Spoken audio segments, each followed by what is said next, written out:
Hey guys, welcome to the WAN Show. It's our weekly show where we talk about things that hopefully matter very, very much to all of you. And if they don't, then I apologize sincerely for that. We have we have an unusual show for you today. This is the first time in quite a while that we do not have a special guest. So I had actually reached out to a couple folks, but I mean, it's the holiday season and people are all over the place. CES. And CES is, we're flying out tomorrow, so it's just not that surprising to me that no one was able to do it today. So it's just going to be you and me and him simultaneously. All right, we've got some great topics for this week, guys. So number one, and this is huge, is for the first time that I'm aware of, Valve has outright removed a game from Steam. And I'm not talking about, like, removed it from the store for purchase. I mean, that's happened with all kinds of things. I'm talking about it is gone. People who bought it, it is completely gone from their libraries.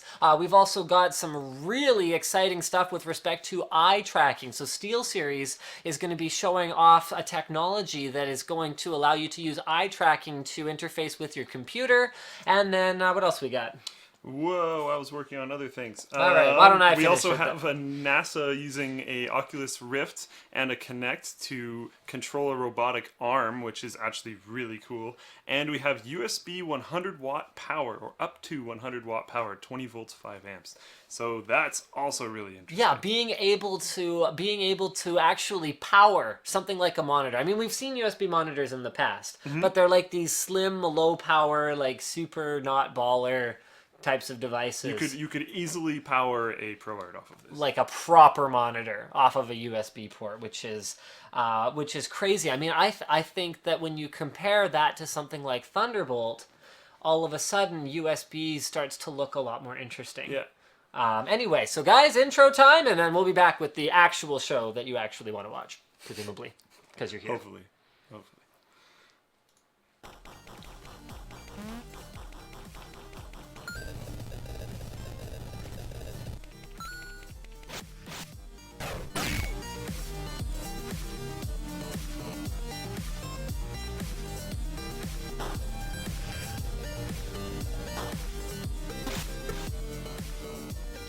So guys, our sponsors this week are Hotspot Shield as well as Intel with their Rome 2 Total War. Actually, I've been informed that it's Total War Rome 2 or something like that. So whatever we're supposed to call it, their Rome 2 Total War giveaway that allows users who buy unlocked 4th generation Haswell processor, so the 4670K, as well as the 4770K, to get a free copy of that particular game. Now, I'm just putting up the announcement video on YouTube right now because I derped out and forgot to do that. So go ahead, come on, save. You can do it, YouTube. There we go. Yes, I want to leave this page. YouTube's been doing some really janky stuff on me lately. Like, for example, I just set that to public, did not detect, Wow. did not know. I watched that fail. Live. Also, a really good one is I've had quite a few people asking me, "Hey Linus, why aren't your videos available on iPad and iPhone? What's the deal? What, you just want all that money? You only want your videos on monetized platforms?" No, actually, YouTube's got a pretty cool thing going on lately where what they've been doing is they changed the default. So you can't change it back unless you have a specific agreement with your partner network, and ours isn't that sophisticated, so I haven't even asked them about it yet, but I probably should at some point. No offense to anyone who might be watching. Anyway, so you have to have a specific agreement with your partner network in order to change the default to syndicate the content everywhere. And when I'm uploading, if I set it to everywhere, as soon as I make it public, it reverts to monetized platforms only. So then once it's public, I can go back in and I can change it. I don't understand why mobile isn't a monetized platform. Some mobile platforms are, some of them aren't. I think it depends on the app implementations. Like, I think that was part of the the whole thing where Microsoft and Google were at each other's throats over the YouTube app on Windows Phone 8 because it enabled some functionality that wasn't enabled on other platforms, like ad-free viewing, I believe, was one of them. And then downloading videos was another one that Google wasn't particularly pleased with. Right. So, I mean, but with that said, I still don't think Microsoft was at fault there because Google was kind of acting like buttheads even once Microsoft removed the functionality that was supposedly offending them. Right. So, let's move into our first topic, and honestly, this is one of those ones that's, I don't know, is it tech news, is it not tech news?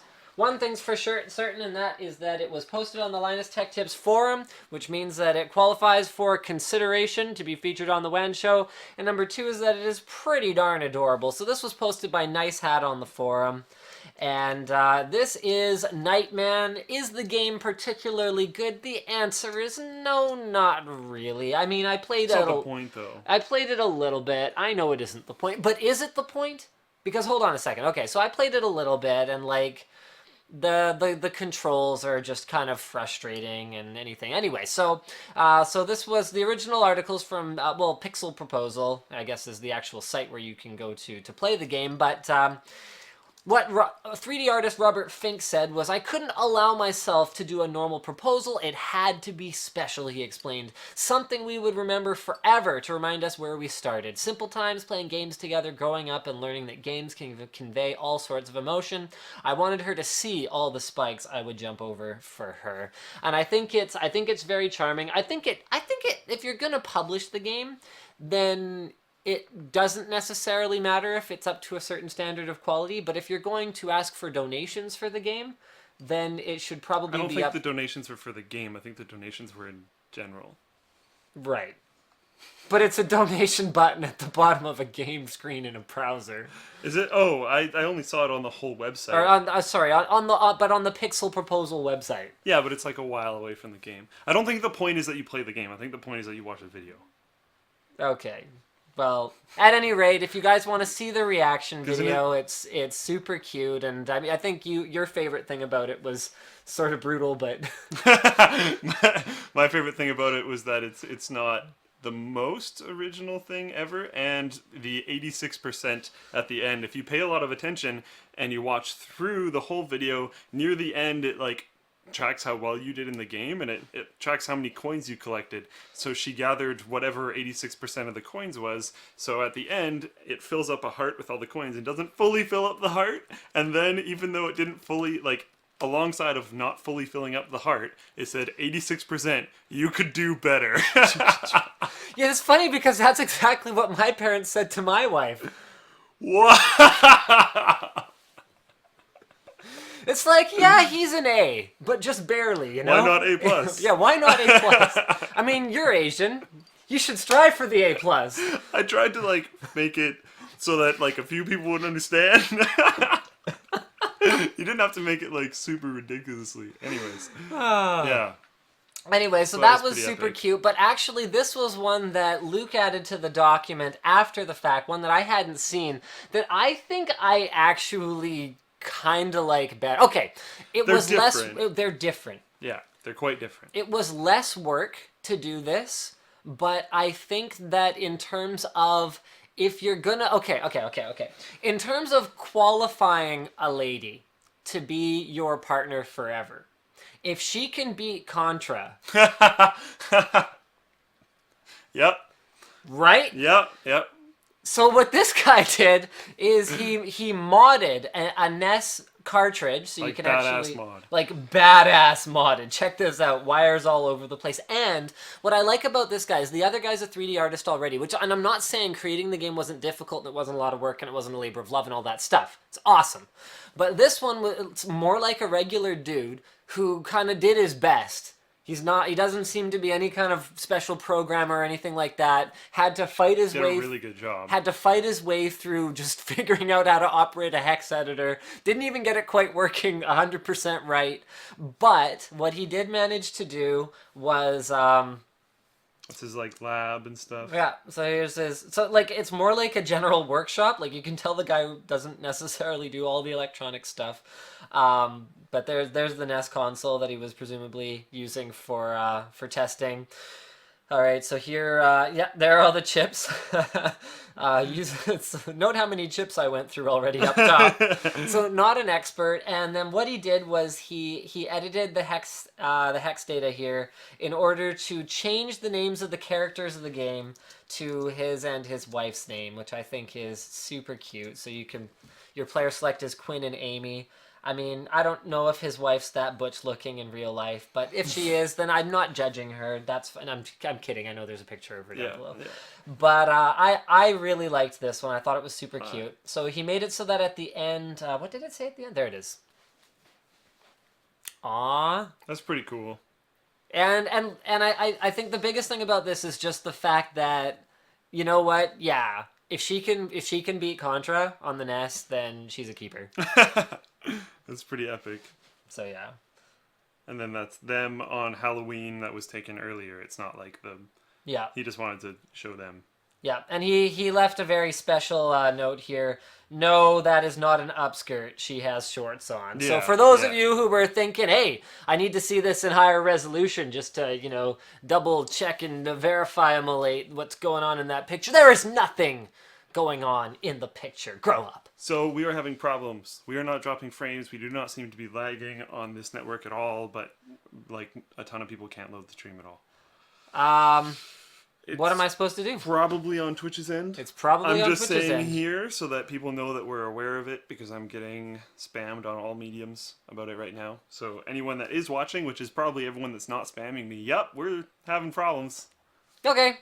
All right, so moving on to our next topic here. This is actually one of our headliner topics, and I know you're an Oculus Rift dork, and I get that, but interfaces are changing in general, and Oculus Rift is not, like, VR is not the only way that interfaces are going to be changing. I'm other ways to interface with things dork. I also bought Nia back in the day. I was looking into getting... That's just dumb. I was looking into getting Elite Motion. That's being a dumb gimmick dork. I like ways that I can interface with things that isn't normal. I find it very cool. I think this is really cool. Do you even listen to yourself?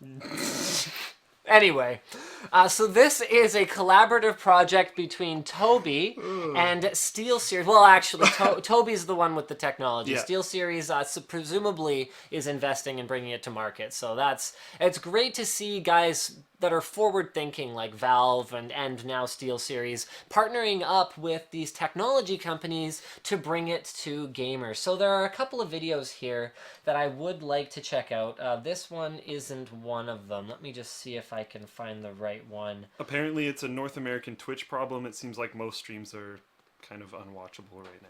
Okay, so there you go, guys. If nothing else, there will be the archive. What I would like to do is avoid spending too much time on the live show talking about the issues so that the people who watch the archive, of whom there are actually more, don't have to sit through listening to us talk about the issues with the live stream because they're not even watching live.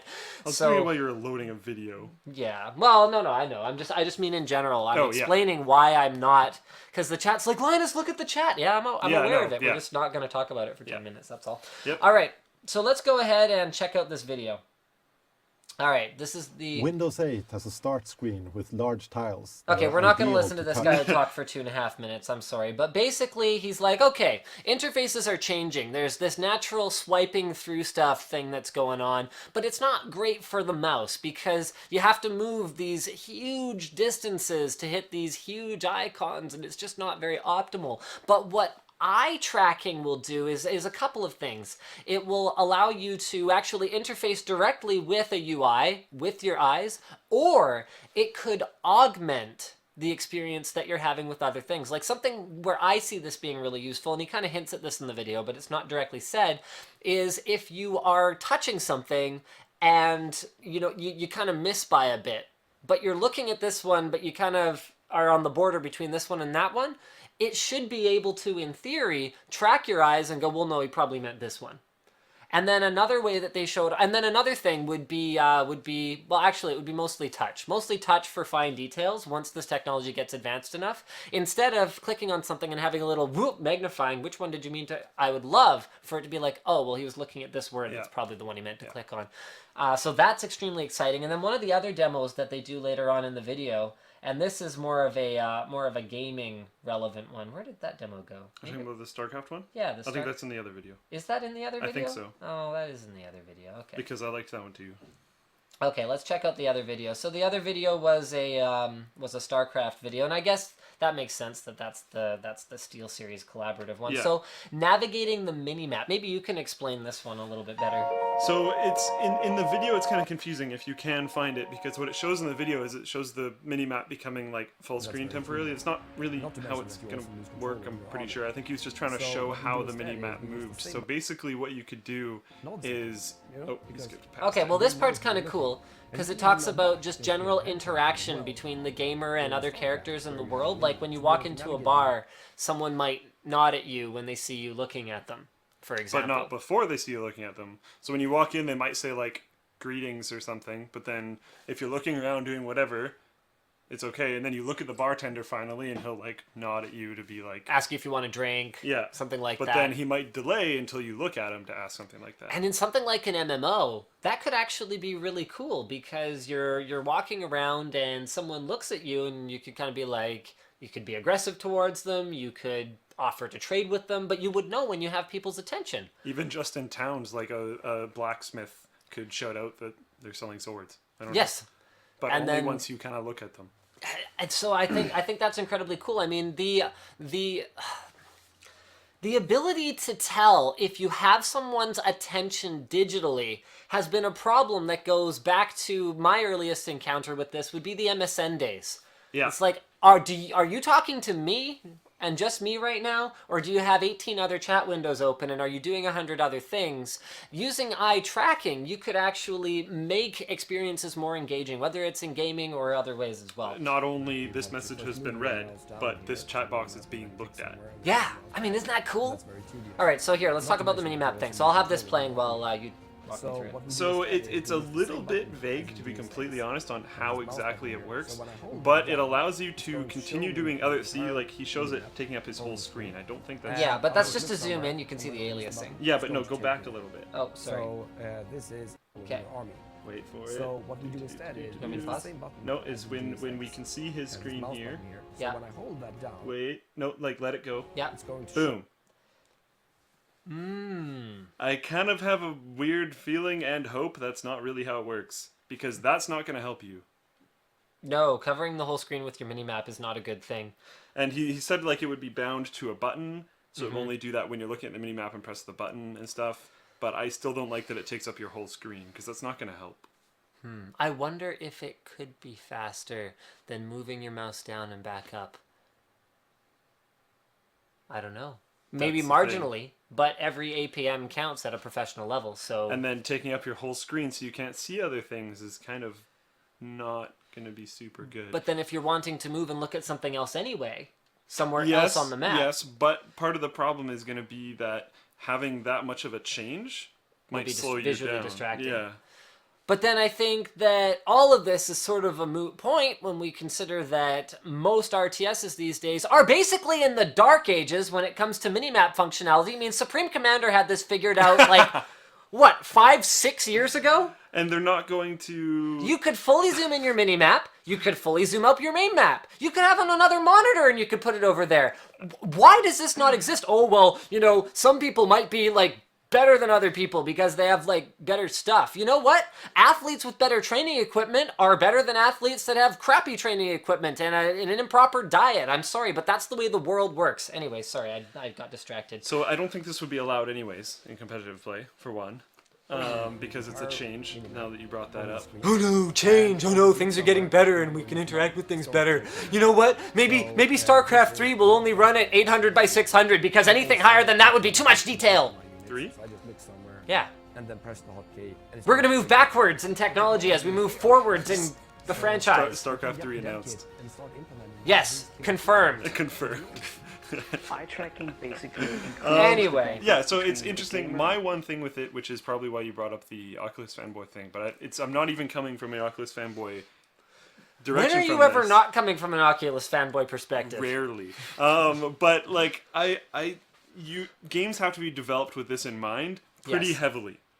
Like interaction for everything that they're gonna want. is Yeah. going to have to be made so that it supports this, which is a lot of work. With Oculus, if you develop under the right platform, it's a button press and then Well, hopefully some tuning. Okay, yes, Oculus is easier, but that doesn't mean that you would have to Potentially program easier. an entire game just for eye tracking. Yep. Because if you went and you could maybe even retroactively applied to an existing game, but if you develop the game with the intention of making things interactive, like say for example, if my crosshair was focused on you, you might say hi. Yeah.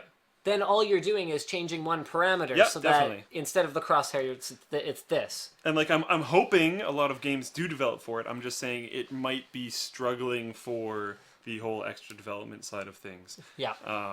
And it would be cool if people like patch it into their games. I think that would be awesome and people would really appreciate that. Or whatever else. I just think they might have, like you noticed in their video, developers. The old Steve Ballmer Yeah, thing thanks, Ballmer. essentially happened because almost the whole time they were asking for developers. The music was a little bit. The music was ridiculous. I was like, are we starting a religion? Like what's going on here? Speaking of starting a religion, for those of you who haven't seen this iconic video, you must see it. I mean, the guy is just Developers. Developers. Developers. Developers. Developers. Developers. Developers. Developers. Developers. Developers. Yes.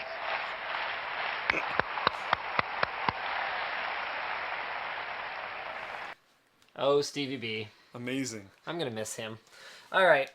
So yeah, it had a little bit of a developers angle to it. So I hope people do jump on, but I'm just thinking like if you're an indie startup right now, where are you going? Oculus or this? Okay, guys, Twitter Blitz, I'd love for you guys to let us know what you would like to see out of eye tracking technology from a gaming perspective, maybe as the main focus, but also what would you like to see from just a general computer usage perspective? I mean, do you see the value more in the one video where they're talking about navigating the Windows Modern UI, or do you see the value more in something like gaming? And let's talk just gaming from a chair. So Oculus is okay because we have some more topics for later on in the show that are going to be about gaming outside of a chair, but let's get to that later. So love to hear from you guys, but first another topic. So the Samsung Galaxy Camera 2. I am actually very disappointed about this product. Yeah. I was hoping you might have gotten that from my notes. I'm not sure. I didn't even know you were disappointed. Okay, let's start with why you're disappointed. Well, it's It's not phallic enough for you, I guess. wow. Luckily, most people won't get that word. Yeah, they will. Oh, because now they'll look it up. It's not that amazing. It doesn't seem super good. It doesn't seem like that big of an improvement. It seems behind in the terms of smartphones. Also, you can't call people, which is what we were asking for last time they came out with this. But it has NFC.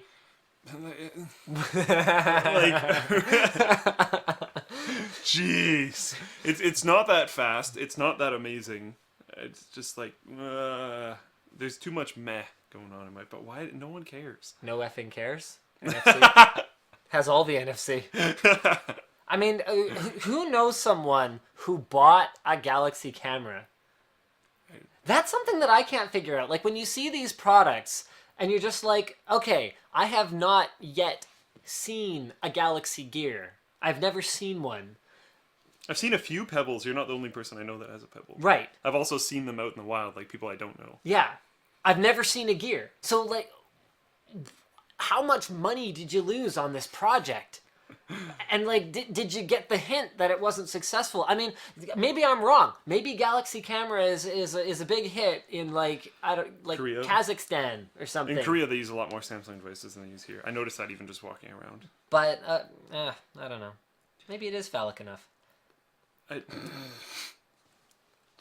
I think the biggest thing that I'm disappointed about here is just the fact that, and you already covered this, you already mentioned this, there's no phone calling.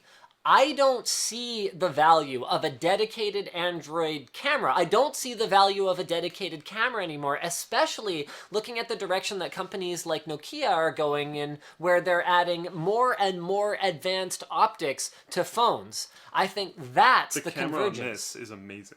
that's the convergence that we're going to see. We're going to see bigger camera bumps on phones that are more optimized for professionals. I mean, this is the conversation we had with the whole modular phone concept is, do people care more about the gaming performance of a phone? Do people care more about this? Do people care more about that? But we're already kind of there. The phone makers have the opportunity now to just create individual SKUs rather than modular SKUs that are more optimized for one thing or another. And we've seen that with camera. Samsung had an opportunity here to make a phone that is also a fantastic camera, and it's really not that much more to add to it when you consider that the Galaxy Camera series already has mobile data connectivity. Yeah, there's a SIM card in it. There's a SIM card. Put a microphone and a speaker on it, for crying out loud. Give people the choice to say, look, I don't use my phone that much, but I'm a shutterbug. Yeah. That would have made this a compelling device. Because I know a lot of people that would have just bought that because they don't actually care about their phone that much and then just had it replace their camera. Absolutely. So there you go. I mean, anyway, general specs, it's got 2 gigs of RAM now instead of 1 gig. It has a 1.6 gigahertz quad-core processor. We don't know exactly which one. Runs Android 4.3. It has a 4.8-inch super clear touch HD display, whatever that means, and 8 gigs of storage, 2,000 milliamp hour battery, and an expandable micro SD card slot. I'm just so disappointed. They changed the lens a little bit. Okay. ISO's the same, zoom is the same. Is the aperture better? The aperture, I think, is that... F1.4 is aperture. So or 4.1, rather. 4.1, yeah. The old one was 2.8. Wait, no, that would be worse then. 4.1 is worse than 2.8? Yes. Oh. Lower aperture is more better. Oh my god, Yeah. confusing things. Yeah, f4.1 squiggly line 86.1 millimeter. The other one was f2.8 W squiggly line 5.9T. I know nothing about cameras, so Yeah, I'm we hoping know. he can translate this. No, a little bit. well, the problem I is know that this I one's don't, good. I'm having a hard time interpreting your numbers here is the problem. That's directly taken from their website. Okay. Like Samsung's website. I went to Samsung's Because website. unless it has 2 lenses, because this looks like 23 millimeter wide angle. No, look. Oh, never mind. This is the other side. My bad. So it is Oh, so better. It's side versus side. The right side is the so it old has camera. dramatically better optics then. I was reading the wrong way. Okay, yeah, because you... Okay, so it's a 2.8 aperture lens versus a 4.1. So that Yeah. is a lot more light transmission. That will be better for both picture taking and video recording. That's in direct comparison to Galaxy Camera 1. And another thing I would have liked to see included, if you're going to call this thing a dedicated camera, where's the 4K recording? For the amount that you're charging for this thing and the fact that you still haven't even managed to put a phone in it, Galaxy Note 3 does 4K recording. I know it might not be anything super, super special, and it's not as good as a proper 4K And camera. no OIS. But, I mean, at least it's a feature. It Okay. exists. Yeah, I think there was a missed opportunity there. That's what Yeah. I'm trying to say in this. It still does. Its maximum video recording is 1080p 30 FPS, just like Galaxy Camera 1. All right, so here is Twitter Blitz time. I think the eye tracking in games like Battlefield would work to spot the enemy because you looked up at him. So, you know what? That's interesting. That's really cool. What if... Because the spot mechanic, you have to... I literally, if I'm playing Battlefield, I just continuously press Q the entire game. Pointing at all the things. Anyway. You know what? I actually... Okay, I probably interpreted his message wrong, but I think... Oh, crap. I had a completely different direction I was going with that. Oh, yeah. This... Maybe not for the hardcore keyboard mouse PC gamers, but the direction I kind of went with this was, what if you could use eye tracking as sort of a smart auto aim? Right, yeah. Like as a way to correct clumsy joystick movements a little bit without just making the game feel completely stupid. Because you aim here and it hits on his head. Yeah. If you're looking there and it actually moves it Yeah. there, that could be nice. Like if auto aim helped you do what you intended to do, I think it would make gaming more accessible. It would be interesting though, because like if you like look at your friend, it would follow your eyes. It And then will just have like to... aim off the screen. We're talking a few generations before it's actually something usable, but if eye tracking could be used to make games accessible without dumbing them down, I think that's the challenge. I had this in here. I'm really stoked for this for disabled gamers. That's one of the Right. big reasons why I was really stoked for OCZ Nia as well. And I ended up testing it for Too someone bad who that ended was up. such a pile of poo. But Well, no, it actually was good enough that it helped someone. I knew a buddy that didn't have a hand. I used to play WoW with him, and it helped him play WoW. all right. Because he could control more of the game. And he was someone who was willing to spend the retarded amount of time it took to be able to learn how to use that thing in any way that made any amount of sense. Because it actually needed added it. something. Right. Yeah, he needed it. It wasn't worth it for me. It was kind of fun, but like, it wasn't worth using. All right. Someone says, would eye tracking be possible with the Oculus Rift? A future version, perhaps. Certainly not the first one. It would help because the screens inside would be illuminating your eyes. Yeah. But I don't, yeah, it'd be kind of difficult. I think I would prefer eye tracking, but of course, suspicious people are going to say they're getting spied on. The way that eye tracking works is not something that the NSA could probably take advantage Isn't of. it the, yeah.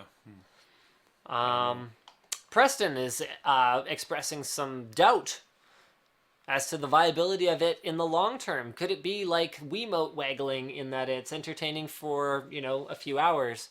Sorry. Entertaining for a few hours, but not necessarily that great in the long term. Perhaps. Although I think that the way that we envision eye tracking being implemented would be more like a natural Yeah. tack on to other gameplay experiences as opposed to just being like, here's an eye game.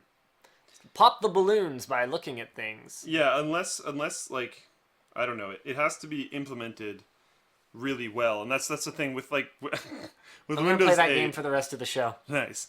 With Windows 8, I see it like augmenting your use a little bit, and in games I see it augmenting your use unless you are someone who wants to say increase the feature set because you are somehow physically disabled. Right. Other than that, I see it just augmenting and helping in little ways, not being a main thing. Chris's concerns pretty much echo yours about glitchiness, and I think the first couple Yeah. generations are just going to be stupid and totally useless. Probably. So many things are like that. I mean, there was all that excitement about Leap Motion. And like, where's that excitement gone? I don't know how great it is. We're actually going to be getting one. I think they have some kind of a software update coming sometime next year. And we're going to arrange to do our review with the new software update. Cool. So from like a fresh perspective review. Cool. That's cool. But yeah, I think it's going to have to be able to learn that, like, it should not eye track. It should not track your eyes coming Unless you have a surround screen. Two people? Be awesome. Zach figures it would be great for smaller devices like phones. Totally agreed. What if you have to look at your mom who is offering pizza rolls? What if? This is what I'm talking about, looking at someone off screen. Yeah.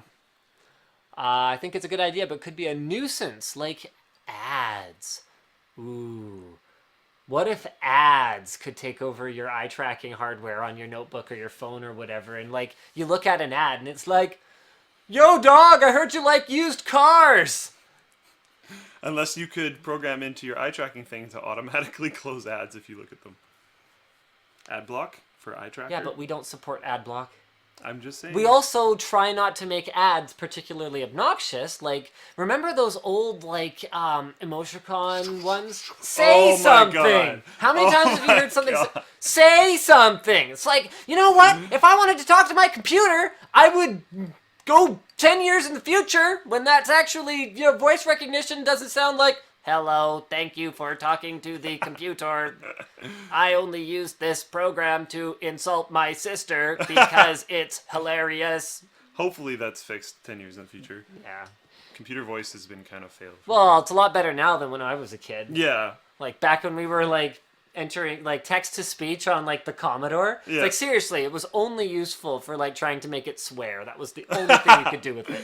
In TeamSpeak, not TeamSpeak, in Vent, I used to go IT and then a huge line of T's and Rafflecopter and it would make the person sound like it was a helicopter.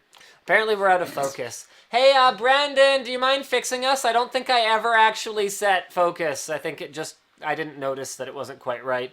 Nice. Oh, no, I don't think that's what Alexander even means. I think he means that the show is unfocused and off topic. You know what, Alexander? I don't appreciate your attitude. Wow. Would love to see a game where you're presented with an image or video and the story progresses based on where you look. I think that would be so... the storyline would have to be so branched that it wouldn't be able to be very deep. It'd be really weird. How do you progress? That's my issue. Anytime we ask for more branches, we suffer when it comes to depth. I mean, you look at even things like conversation trees in an RPG, for example, it's the same thing. The more options you have, the more moral choices you have, the less far you can go down each of the paths. I mean, I don't mind linear gameplay for that reason. I think some games do it really well, but yeah. And now he's like just moving it all over the place willy-nilly. It Already looks better though. Well, yeah. Now we can see my boobies. Okay, so let's go ahead and move into our next topic here. Back to the regular WAN Show thing that we supposedly do.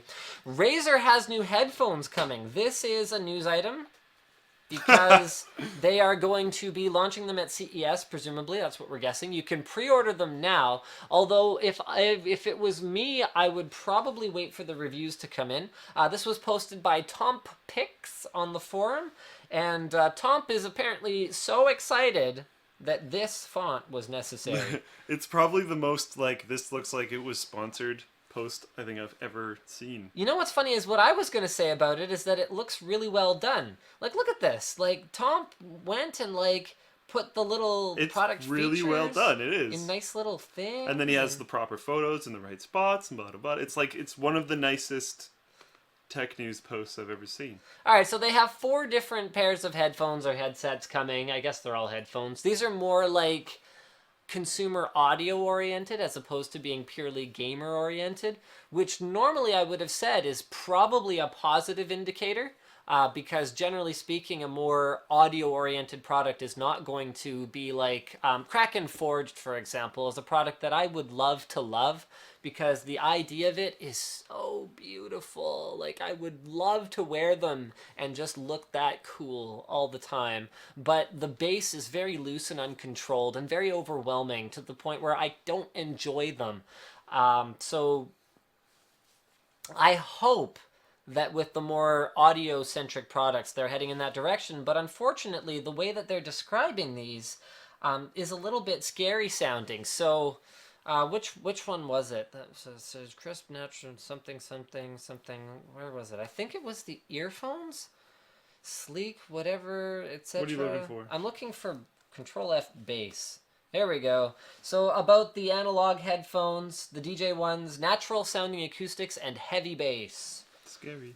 It's heavy bass scares me, but if they do it well... Oh, okay, hold on, here we go. The new audio, this is from the press release, I think. The new audio lineup will initially feature 4 models: bass-heavy earphones, analog stereo headphones, Bluetooth headphones, and DJ-style headphones, and then the DJ-style headphones ones say that they have heavy bass right in the description. So I'm going to reserve judgment until I can actually try them. In terms of looks, though, they're beautiful. They look great, and I have to, again, bring up with Tom Pix. One thing I noticed is a lot of times I go to Tech News, I love going there because everything I need is there. Aluminum. But I always have to go to the source to find everything. And this, I actually did not have to go to the source to find everything, which was kind of cool. These look you just quite nice. put everything in there. It all looks really good, to be honest. And if the build quality of them is anything like the Kraken Forged, man, I mean, are those the finest feeling headphones that you've ever held? The only thing I didn't like was the thing I told you about. Which one was that? If I moved and looked around, I could feel them shift. But that's a weight issue. That's a weight issue, and like I could maybe see them fixing it with a type of headband, right, or something. But like that was not a big deal. It's not like they slid off my head. I could just feel the weight shifting around. But the aluminum construction did make them particularly heavy, so I definitely noticed it. But it's not a big deal. It's just the only thing. Man, they're gorgeous. I just wish they sounded more appealing to me. Yeah. All right, so let's move on to, you know what, we should probably do our sponsor spot. We actually have quite a few sponsor messages these days. Hopefully you guys will bear with me here. So Intel's Rome 2, Total War Rome 2. Rome Total War 2, Rome 2, Total War, Rome 2. We could turn this into a song. Rome 2, Total War. Anyway, if you buy a 4670K or a 4770K, you get a free copy of Rome 2 Total... Oh my... That game, This one right here. You get a free copy of that with your purchase, and the promotion is only while supplies last from qualifying retailers, so you can check out the link in the description on the archive, or if you head over to Linus Tech Tips forums, in the Linus videos and ramblings or whatever section, there's a sticky there. It's definitely still available at NCIX for a while. I called them and verified they still have tons of coupons. So there you go, guys. If you or anyone you know is getting that CPU, it might not be the best regarded game at the moment. They are still working on patches. They are still improving things, but free is free. So there you go. If you were going to buy a system anyway, you were probably going to buy one of those CPUs anyway, so you might as well get a game with it. And you can just wait for even more patches and then just hope it doesn't get removed from the Steam store. Indeed. Okay, well, we'll talk about that later. But that's not an issue from Creative Assembly. That's a whole other thing. Our next sponsor is Hotspot Shield. Hotspot Shield is the quick, easy, and inexpensive way to get set up with a VPN solution. So Hotspot Shield is a proud sponsor of the WAN Show and happens to be a product that I have needed to use a number of times personally. So you can do things like buy stuff from retailers that just redirect you to a completely different page if you don't happen to be located in the US. You can do things like access US Netflix, and you can protect your privacy to a certain extent online. I'm not saying that a VPN is the be-all and end-all solution of, go and search for how to make bombs and expect the police to not show up at your house. Like, don't do that. Don't make bombs. I mean, these are things that I shouldn't have to tell you on the show. You should watch a different show. I don't even want to talk about bombs on this show. We're not having bombs in the keywords. Hashtag make bombs. Hashtag make bombs. No. Please don't tweet that at me. Hashtags make bombs. Hashtag killed my wife. Why do we start these things? Anyway, Hotspot Shield has an additional functionality on your mobile devices, so it actually works on multiple devices, and on iOS devices it allows you to use less of your mobile data when you're on the go by compressing the data on the fly as it goes through their server. So there you go, guys. I don't necessarily recommend the free service because it's ad supported and the ads are a little bit on the in-your-face side for me, but the Elite version is inexpensive and it does have a 1-week trial, so you can try that out and see how much you like it. Our last sponsor message is, of course, related to CES. CES is going to be a thing. We're going to be there very soon. Our sponsors are NCIX, they're our gold sponsor, as well as Corsair and Western Digital. And we are actually going to be attending the WD Fan Appreciation Night. So you guys can still sign up for that. It's at wdpromotion.com/WDFanNight. If you're going to be in Vegas on Tuesday, January the 7th from 7 p.m. to 9 m. I'm pretty sure they mean 9 p.m., but that's okay. And there will be food, drinks, live music, and of course, giveaways. So sign up, guys, and anyone who says they're with me will be getting in. So I look forward to hopefully seeing you there. We're all going to that, I think, right? Yeah, we're all going to that. For the whole duration? I think we're going to be there the whole time. I might be a little bit late, but I'm going to try not to be. I mean, they are one of our show sponsors, and I did say that we would all be there. So if we're not there, then we suck. If I remember correctly, Brandon and I will probably be like cutting it fairly close, but That's fine. We should be able to make it. That's fine. If you're a little bit late, I think as long as I'm there, I'm the important one anyway, so. All right, we just won't go then. We'll go No, partying. please go! I need your support! Screw you guys. Are you gonna go home? Which happens to also be work. Way to go, Cartman. Alright, guys, next article was posted on the forum by Top War Gamer, and this one, I'm not sure how much credibility there is to it. And the original article's from NintendoEnthusiast.com. But Wii U allegedly outsold the Xbox One globally last week. I'll let you handle this one. They're linking to Nintendo Enthusiasts. Linking? No. Oh, Did wow. they smash the previous sales records? Did they make so much coin? Would you have to be on mushrooms to think that it could go any better than this?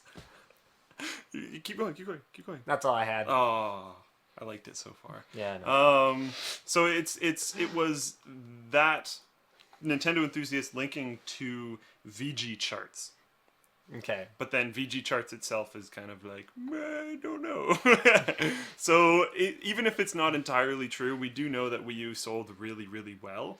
We do know it's doing better. Yeah, we know it's doing a lot better recently. We also know the 3DS is doing a lot better recently, although 3DS sales, I believe, are also including other variations of the same generation, meaning 2DS and like 3DS XL. So Okay. 2DS is probably a really large part of that in units terms, but it doesn't cost as much as 3DS, and all that kind of stuff is in there as well.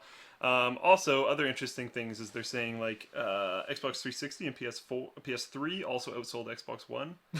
And also outsold Wii U, for that matter. Yeah. So there's like other interesting things here, and we're not sure how exactly accurate it is. One funny thing is it breaks it down to certain regions if you go to the actual website. Yeah. And Japan sold 40 original DSs. 40. It's like, what? Where'd they even find them? I don't know. And why do people even want them? I'm pretty sure those 40 are probably the only 40 left in existence that don't have broken shoulder buttons. So. I saw people commenting that it was possibly like accidental sales.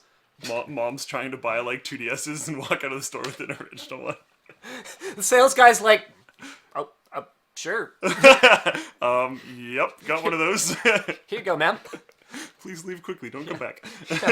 Do you want a gift receipt with the... Oh, sorry, we don't do gift receipts because it's, Leprechaun Day. And you can never trust those leprechauns. It's against my religion. They return everything. But there's pretty good reasons for it, in my opinion. You got one. I'm getting one. Well, you're getting one. It's on the Actually, it's kind of his Christmas bonus. Yep. So, yeah, I mean, this is weird. You tell people it's like, okay, instead of cash bonuses, I was like, I want people to look around at the things in their lives and think of me. Rather than just like some cash that they're going to put as a payment on their car and is going to be boring. I want people to do things fun. So this year, Christmas bonuses at Linus Media Group were not allowed to be cash. I was like, look, you've got a budget. You have to spend it, or I'm just not going to give it to you. And you have to buy stuff that's cool. So Edsel picked himself up one of those awesome Wacom tablets that has the digitizer and is a full Windows 8 tablet. So that's pretty cool. It's like $1,000 tablet. So I was like, oh, yeah, okay, I guess. I guess I kind of underpaid you this year, so fine, whatever. And then this guy ended up with, what did you get? Well, I got a Wii U. And a KitchenAid mixer. a KitchenAid mixer. It's like, really, that's the... But every time he drinks a smoothie, it'll be like... Well, you can use it Linus. for other stuff. than Linus just got me smoothies. this smoothie. Which is good and creepy.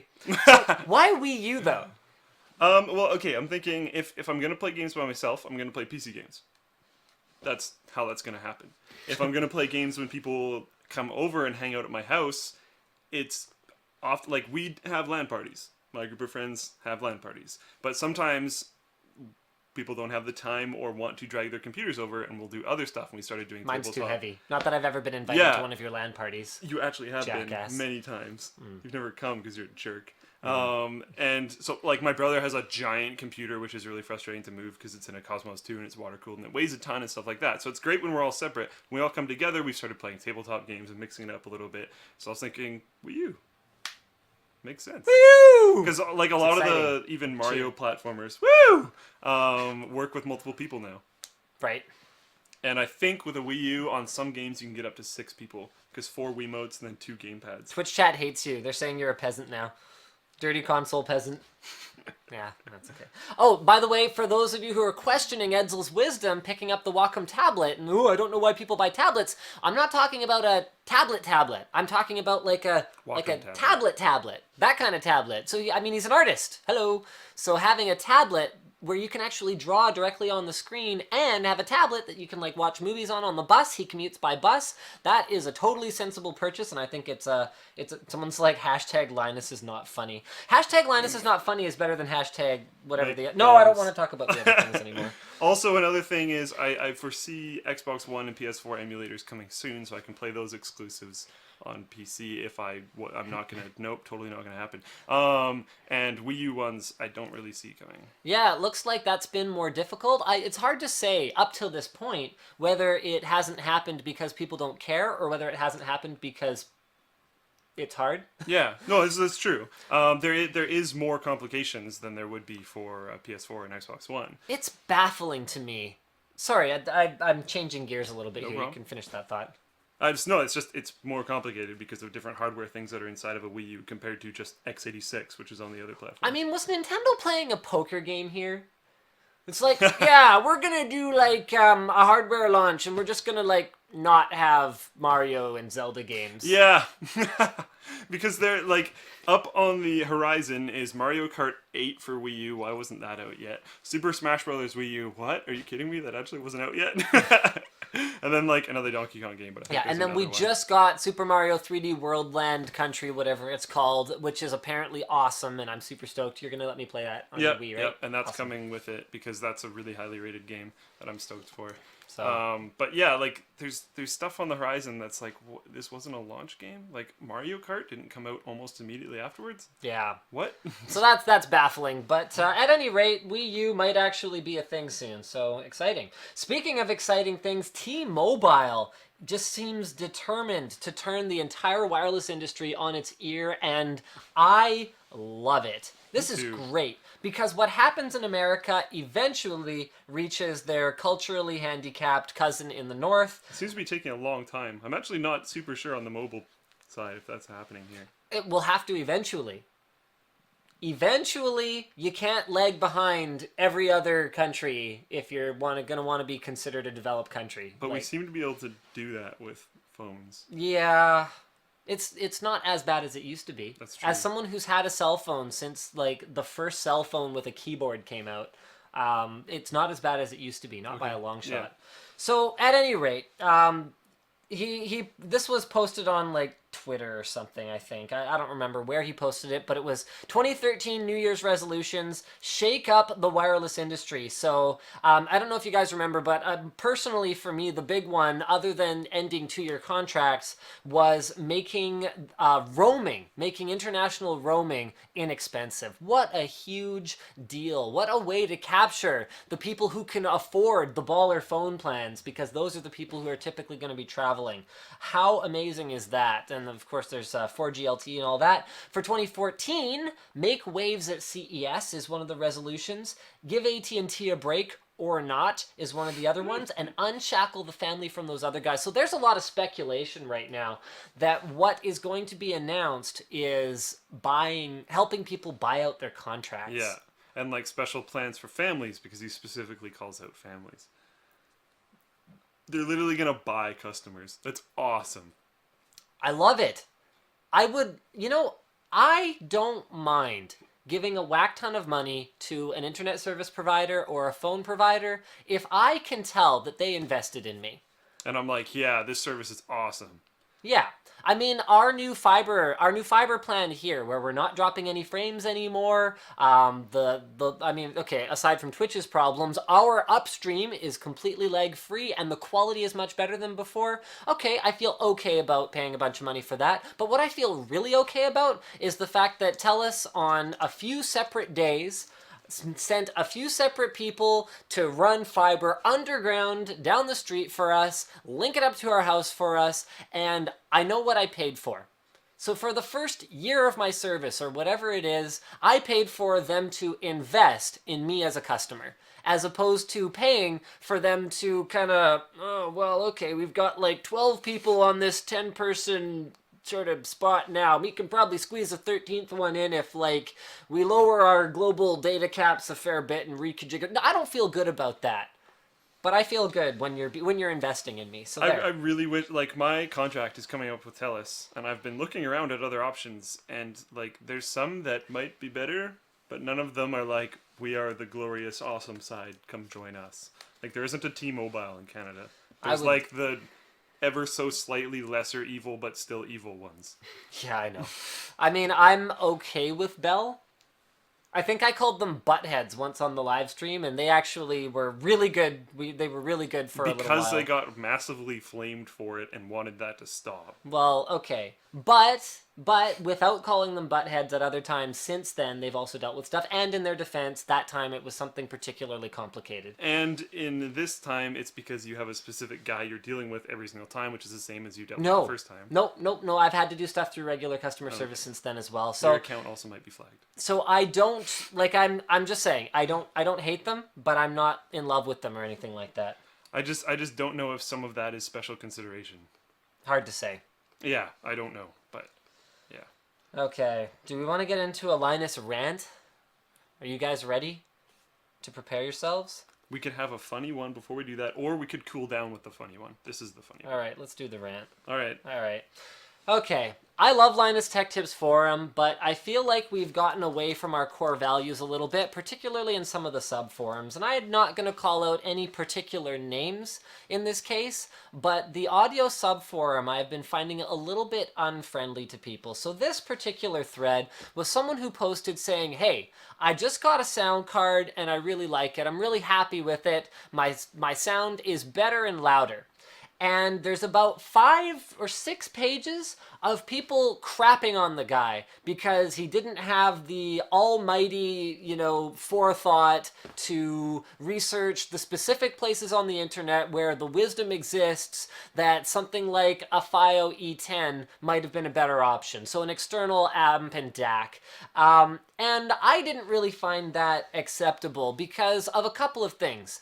Number one is that as much as people might be right, and something like an Objective 2 or a FiO E10 might be a better option than pretty much any sound card in some cases, nobody even went to the trouble to ask a probing question. And this is where I feel like a lot of audiophile people would do well to consider the old saying, you'll catch more flies with honey than with vinegar. Rather than being rude and abrasive to people who are excited about the same thing that you're excited about, and rather than being helpful to them and really being welcoming to them, making fun of them is just going to perpetuate the myths and the misconceptions that you claim to be trying to help them with.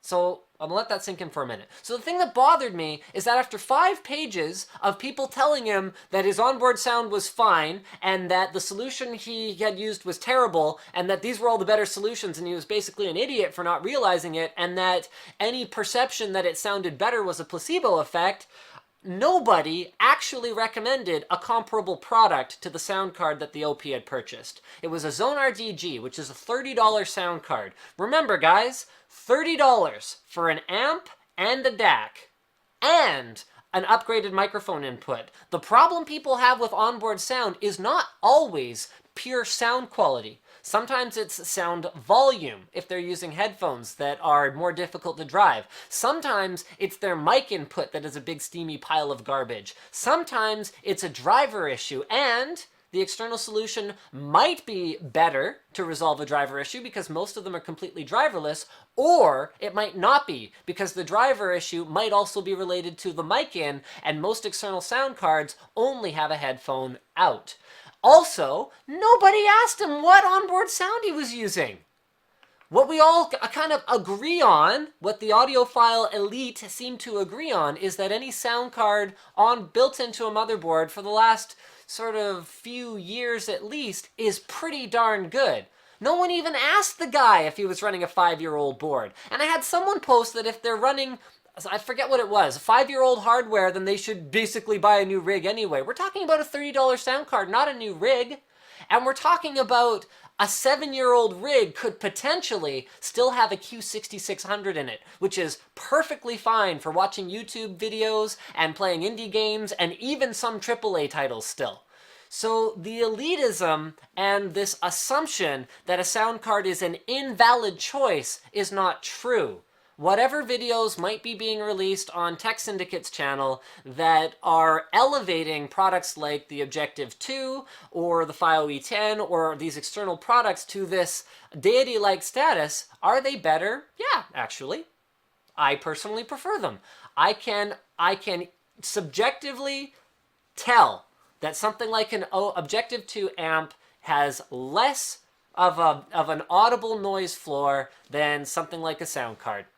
I can tell. I can't tell on all my headphones, and it's not something that I would notice necessarily day to day, but I can tell. So are they better? Yes. But are they necessarily comparable? I mean, an E10 alone costs about $70 versus the $30 the OP spent, and an Objective 2 amp alone is, I think, over $150 or somewhere in that range. It's over $100 anyway, and the amp and DAC combo is over $200. It's around $250. So there you go, guys. I've been asked to weigh in on the whole sound cards versus external amps and DACs thing for a while. Consider that my weigh-in. Are they better? Sure. Are they always the obvious and only choice? No. That's all. There's even some people like, I don't want one because I don't want another external device at my computer. I like the fact that my sound card is in my computer. Now, there's someone that I've been interfacing with on the forum. We've been talking about how we could maybe possibly mount a DAC really far away from everything else in our computer and then route cables and all this kind of stuff so that you could actually have one inside your computer. But there's also that, which people seem to completely ignore, which is like, oh yeah, any setup ever can just have this external DAC. Don't worry about it. It's like, no. Sometimes you want something inside your computer. Yep. I don't know. There's quite a few reasons. But yeah. So anyway. Are we move on time now? Can we do the You fight? can talk about something else. I'm still cooling down. Anyway, okay, no, I have one more thing to say. Just basically, guys, look, the LinusTechTips.com community was built on being friendly and welcoming to people. That's how we've grown so fast. That's how we've got almost 50,000 members in the first year of existence. We will not keep that up if we are unfriendly to people. It's fine to tell someone that something is a better option, but if they already bought it, think about what you're saying. Why would you just crap on them for something that they already bought? You can ask a gently probing question like, hey, are you still within your return window? Here's another option you may have considered.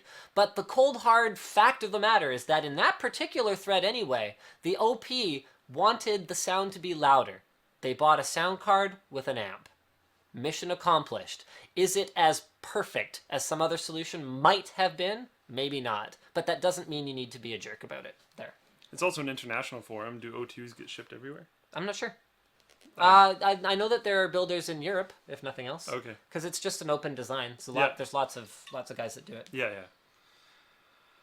Are you good? No, I'm done now. You're done now? I'm just gonna have some water. Okay. I don't know how we're gonna look at this one because I think he's done. But if you want to go to the Here. massive iPod one, it's just the one right below. We first have to ignore the picture that's on the thread because, as you can probably tell upon immediately seeing it, that's totally not what it's gonna look like. But anyways, it's a 12 point. It's a massive iPod, and people are iPad. Sorry, and people are speculating what it would be used. You could for. argue an iPad is a massive iPod. Yeah. It is it not? Mm-hmm. Yeah. I'm just saying you corrected yourself, but you weren't quite wrong. Not entirely, I guess. So it's huge, and part of the problem is that I can't see anyone holding it to use it. Like, What's it 'cause rumored? it's 12.9 massive. inches? 12.9 inches, I believe. So that's not that much smaller than this. Or wait, hold on. I mean, it's not even that big. This is 12. So just hold that for context for the people. It's still weird. Like, I don't, like, this is still really weird to hold. Okay. No, that's going to be heavier than the iPad would be. And people are speculating about possibly bigger ones too, because it's supposed to be, and the problem with this is, I think that a name may have leaked, and then everything else was created around it. Which is part of a problem. So I've been, like, I walked by a Mac store the other day. How was that for you? It was actually kind of weird. Did the light from the inside of the store burn your skin? It's so bright. Have you noticed that? And everything's white. I'm just like, oh my god. Anyways, the iMacs are super, super thin. Mm-hmm. So if anything, I kind of thought that maybe they're coming out with another iMac style product that's running iOS.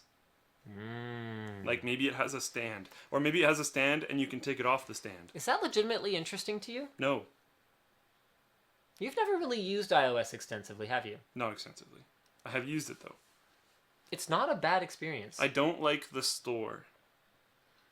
And I don't like the lack of some options, but like once you're kind of done setting everything up and you're done downloading all your apps and you're done doing all that kind of stuff, because I don't like the store at all, it's fine. And once you're in an app, it's the same. What's not to like about the store? It works basically the same way. In fact, I would say if I was going to... I don't like the login protection stuff. It seems Login? like a waste of time. Oh, I think you can disable it now. Now? Yeah. Okay. That Yeah. wasn't a thing before when I used it, but it's been a while. I don't know. I've never done like I'm going to switch to iOS for a while. I've just been like, oh, I'm trying to use your device. Oh, I'm trying to download. Oh. You know what we should do? You know how we've done Nope. iSwitch? Hold on. Nope. Just Nope. shh. Nope. You know how we've done iSwitched in the past?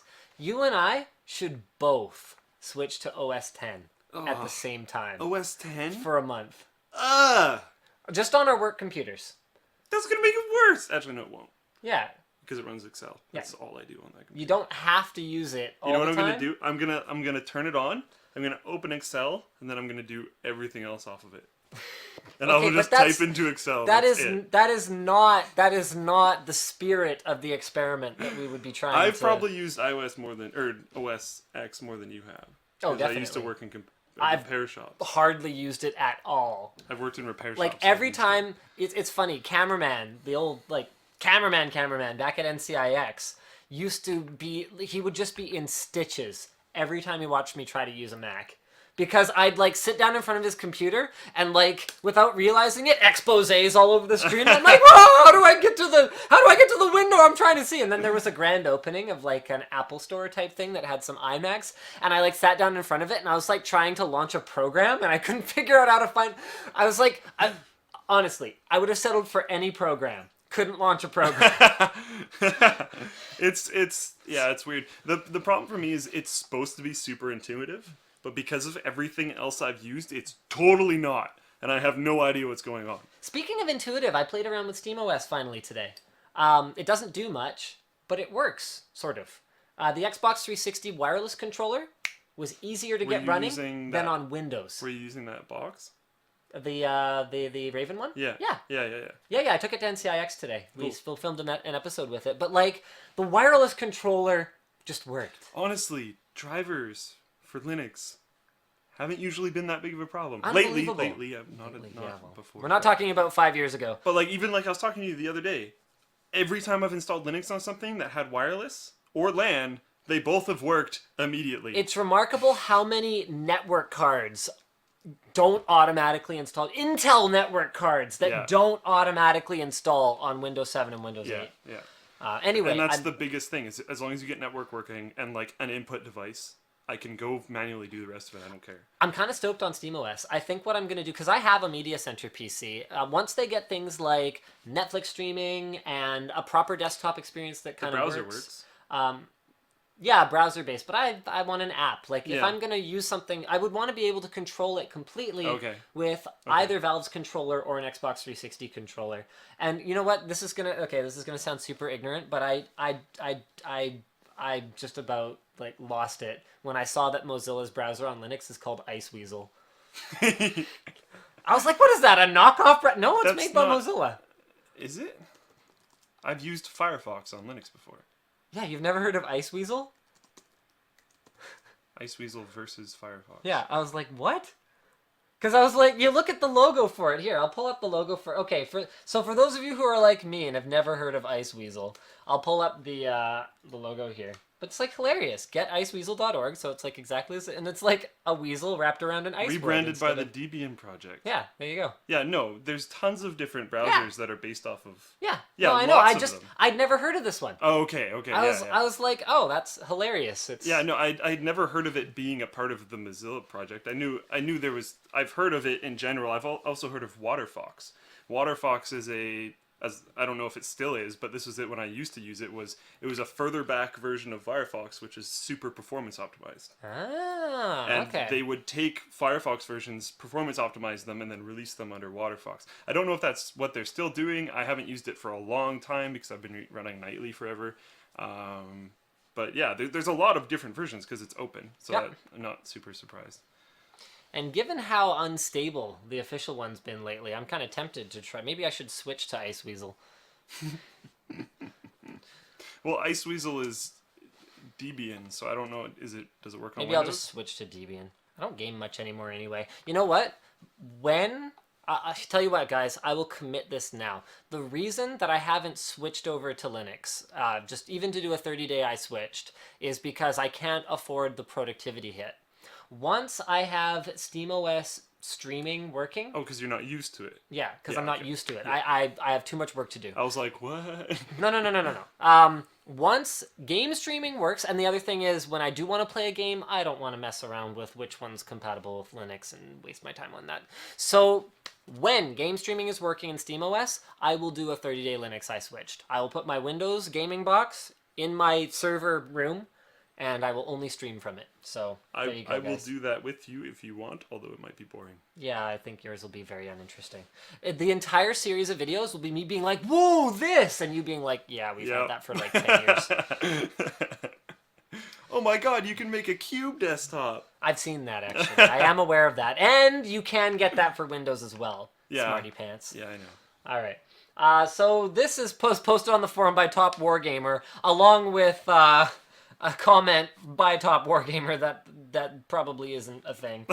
But so this was posted by okay, so we're posting from Techno Buffalo, and then they're reposting from bollocks. Pretty sure it's in their micro-axis? Yeah, micro-axis or something Macro. like that. Anyway, Macro-axis. the point is, these numbers suggest that Sony's possibility of bankruptcy is 78.49% in the next 2 years, which I find both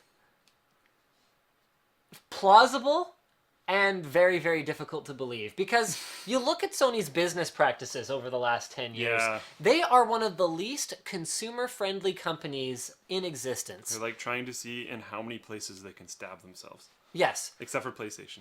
Except for PlayStation. Well, even PlayStation, like they are not necessarily, they're not pushing the industry forward. No. PS4 was maintaining the status quo. The only reason they got so much applause for it was that because of Microsoft Xbox. was busy firing off like shotgun rounds into their own feet at the same time. Like that is the It'd be only really interesting to see a battle between these two. I mean, PlayStation 4, some of the things that were supposed to be forward-thinking about PS4 aren't even implemented out of the gate. Like no DRM on the HDMI output. Why is HDCP still there for gameplay? Sony's like, yeah, we support Twitch live streaming, but you can't archive the footage, so just live streaming. Yeah. Yeah, look at us. We're Sony. We're cool now, right? Yeah. Pop the collar. It's like they think popping your collar is still cool. That's Sony. I mean, the kind of crap they pull, whether it's on the consumer grade products or on the professional grade products like the ones that we use, they put consumers in a frame of mind where it's like, I might have to buy this right now, but as soon as I have another option, I will never buy any of your stuff. I was 2 months out of warranty on a button, okay? On a button on a hand grip for an $8,000 camera, and they refused to deal with it. That was when I was in the service shop paying $400 for a firmware upgrade. This is the kind of crap that people don't want to deal with. So when that open source camera thing that Brandon's all excited about rolls around, or, I mean, even guys like Blackmagic, allowing you to do things like use any SSD you want as media for the camera, as newer, innovative companies that have a more forward-thinking way of doing business come around, I do see Sony going out of business. But that brings in the Google argument that we talked about. They rode in on the shoulders of being open, and now they're closing everything down. What, Sony? Google. Oh, okay, yeah, because Sony was never open. No. Oh, so you think that someone like Blackmagic might gain popularity by being Because cheap and they're accessible? Cheap, accessible, open, all that kind of stuff. They're so welcoming to But new it's always consumers. cyclical. Yeah, no, I know. But I mean, like, you know, it's always cyclical. And I mean, Sony still has time to stop being buttholes. yeah, that was my thing. Is like, if they don't react at all, that would be the weirdest thing ever. Either way, they own enough patents and they have enough assets that I really don't see them. Like if they sit on patents, liquidate a few things, and just kind of like chill and just try to develop things that are making money, then they'll probably be fine. So there was some interesting discussion in the thread that I thought was really, you know, actually kind of informative. So people were discussing some of the buildings Sony's had to sell over the last couple of years, and the fact that they are in quite dire straits, the fact that they are losing money on each PS4 on what I personally believe is a completely dead business model, the traditional console. So, well, I guess we'll see. Maybe it's as... I don't think they're going to go bankrupt. No, I don't think But I they're gonna think go crazy bankrupt. things might happen. I think crazy things could happen. All right, I'm gonna let you handle this one entirely because you are pretty stoked on this topic. I'm actually right super here. stoked. So it's short to actually put the premise out there. What it is they're adapting USB so that it can do 20 volts, 5 amps, which is essentially 100 watts. And it's bidirectional power and can still transfer data, and the power can be renegotiated as needed. Now, the bidirectional power thing, basically, you could power your laptop, you could power your monitors. Those are two very common things that you could power with this because they're within that wattage range. Now with bidirectional power, you could use a USB battery pack to power your laptop, or you could use your laptop to power a USB battery pack, which is actually really cool. So if your laptop's full battery and you're plugged into a wall, say, and you don't need more power, you can plug in a USB battery pack and shove it towards the USB battery pack. If your laptop's dying and you have a USB battery pack in your bag, you can plug in a USB battery pack and shove the power towards your laptop and power it back up, or just keep it running. Or like even something like a phone. It's like, I'm desperate, I need to get that document off my laptop. Oh yeah.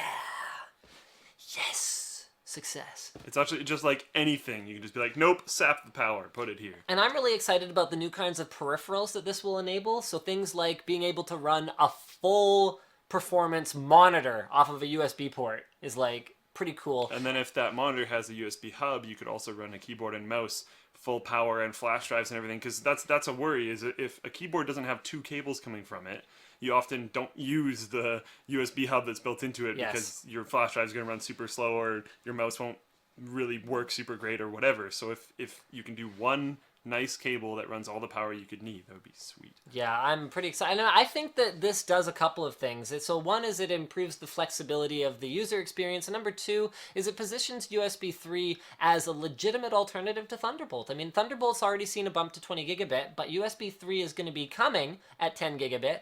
And when you consider that it can carry this massive amount of power as well, being able to use USB 3, I mean, USB 3 10 gigabit is going to be lots of data for your monitor, for your keyboard, mouse, card reader, and all that stuff, to the point where you could have a dock that's just USB 3 and no extra power even if you use low power peripherals, and the whole thing just works.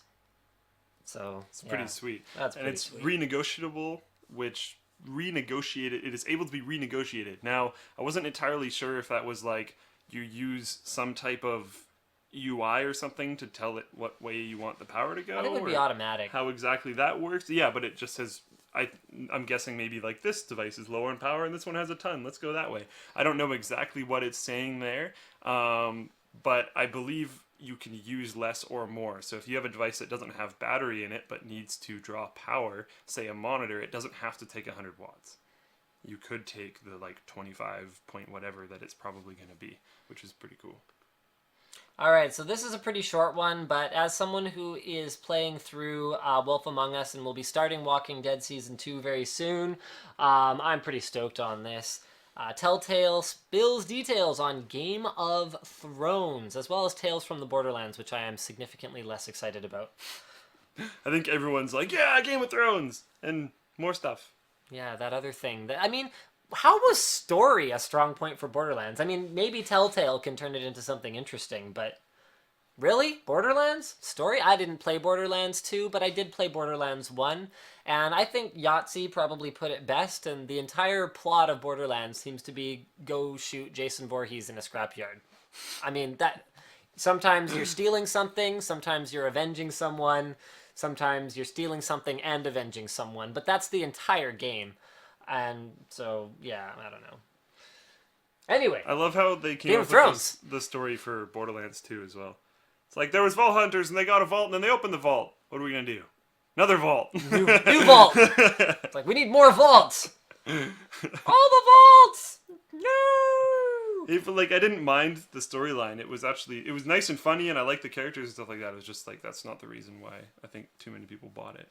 All right, this is like the most predictable news of the year. AMD announces Mantle. Mantle in itself isn't necessarily delayed, but the Battlefield 4 patch supporting Mantle has been delayed. It was supposed to come out in December, but I think it was like around Christmas time, and I was like looking at my watch, and I was like, so the devs are probably at home with their families, and we don't have a patch yet. And there's probably like time after Christmas where they're still going to be. with their Everyone's going to be families. hungover on the 1st, and everyone's going to leave early on the 31st. So, like, realistically, and then like 2 days later, I got the email. It was like, yep, we're not going to make it. So they're saying January sometime now. I don't think we have a clear indication as to why it was delayed or exactly when it's coming, but I think the general consensus on the internet is that it's because Battlefield 4 is such a broken mess in other ways that adding a new API to it is a low priority. I hope that's the reason. I hope that's the reason. I hope that it's not difficulty implementing Mantle, because I'm pretty excited to test Mantle, actually, like really excited to test Mantle. Yeah, exactly. And I hope there's no real bugs with Mantle. What I'm hoping is that it's going to be this huge thing, and EA is going to try to use it as a huge purchasing blitz so that people will buy the game, which I'm going to be okay with, because hopefully they fix everything when they do that. So if they bug fix it and hit it with Mantle at the same time, and then do a campaign around that, they can be like, BF4 revitalized. Come buy the game. now $22.99, because or lower, because prices don't seem to mean anything. buying nowadays. games at launch seems to be just crazy these days. It's like you can get AAA titles for half price, usually 2-3 weeks after launch. What the hell? All right, speaking of Battlefield 4, this was actually posted last week by Altacice, and Battlefield 4 is now officially banned in China, even talking about it on their largest social media network. I can never remember what that bloody thing is called because I never actually go there, but it's kind of relevant. Hold on, I zoomed in. Is it Weibo? Weibo? Is Weibo? that it? Weibo? I don't know. Can't remember. We're probably pronouncing it wrong anyways. Weibo. Weibo.com. Okay, so no downloads, no patches, no demos, no promotional materials, no news reports about Battlefield 4. China's Ministry of Culture issued a notice prohibiting all materials related to the game in any form, including game downloads. Okay, I apparently wrote that twice, calling it a threat to national security and a form of cultural aggression. I think they're specifically talking about the China Rising DLC, but Battlefield 4 single player too, including, and I'm gonna pronounce this wrong, but it's like San D4 or something like that. Like whatever the Chinese translation of Battlefield 4 is, like that term is just completely banned across the board. Apparently people are still trading it back and forth using P2P networks, which is actually kind of epic. Which is unexpected and unusual. I don't know why anyone would think that was going to happen at all. What? You can't just erase things from the internet? That was a meme a while ago. When was that? Who tried doing that? That was awesome. I think it was the US. No, I thought it was some actress. She ordered that her pictures be removed from the internet. Yeah! That was what it was. I don't remember who it was because I didn't care. Removed from the... But I thought it was funny that she thought she could just do that. Was it like Beyonce or something? Maybe. I'll see if it was Beyonce. It seems like the kind of thing. Yeah. Beyonce's publicist asks the internet to remove unflattering Beyonce pictures. Hello, internet. Can you remove these photos for me, please? It's like, you know what? The cold hard truth is that, and Beyonce is no exception, most celebrities are not particularly attractive. My favorite thing is... It's an illusion. America's Next Top Model. Ugh. Not attractive. Yeah. Not... Easy to put makeup on. Yeah. I mean, the thing about it is just... And I'm not saying that, like, you know, ugly people aren't valuable or something like that. I'm just saying that this unrealistic standard of beauty isn't real. And like... what we think these people look like has nothing to do with anything. Actually, I think South Park probably did it best. That's probably the strongest episode of South Park that I've seen in probably a couple of years. Have you seen the one where Wendy? I can imagine. Wendy goes after all the girls for negative body image because there's one girl that's getting picked on or something. So she photoshops her to look unrealistic and amazing, and then all the boys are all of a sudden like, oh wow, and everyone wants to date her, even though in person she still doesn't actually look any different. She's still a normal person. But then that girl gets an attitude about it, and then all the other girls Photoshop themselves, and it turns into a big. I mean, it's South Park, right? So everything goes from bad to worse. But the point of it is unrealistic, and it's dumb. Okay. Haswell e-pricing has been leaked, and there are absolutely no surprises to anyone who has seen an Intel high-end CPU pricing structure in the last decade. There was people freaking out about this, and I was like, oh, those are numbers that make sense and have been here before. Okay, so the i7 whatever 60X will be $1,000, just like it's been since the 965X or the 925X or whatever the original one was. That was a long time ago, guys. The whatever 30K will be around 600. Yes. And it's an 8-core now, which is awesome. Both of them are rumored to be 8 cores. And the whatever 20 will be unlocked again, just like IVE, and it will be around 400. It's like, and it's a 6-core now instead of a quad-core. So this positions Haswell E to actually, in my mind, I'm not disappointed in any way by this. The pricing is exactly where we'd expect it to be, and it will position Haswell E as a legitimate performance upgrade to the mainstream socket for the first time in a couple generations now. I think this is great. If you're going for high amount of cores. Well, yeah, but where else is there going to be more No, I performance? know, but that's, yeah. And the clock speeds should be similar. I don't see any reason why they wouldn't I be. think,